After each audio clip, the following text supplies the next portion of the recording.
Now we're gonna focus on the supine bridge right through here. This is a good exercise that promotes tilting of the pelvis, as well as promotes lumbar and hip extension. We're really engaging our glute muscle, which is a primary hip extensor right through here. So we're gonna keep our belly button nice and tight, brace through the core, push through the heels to lift up right through here.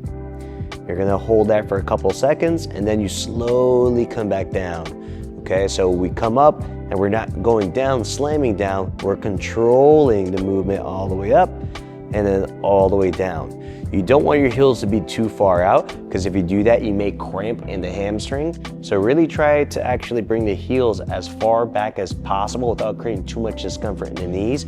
And you actually may get an extra credit benefit as you do the bridge right through here. You may get a nice good stretch for the quad and hip flexors as an extra benefit while you're strengthening your glutes.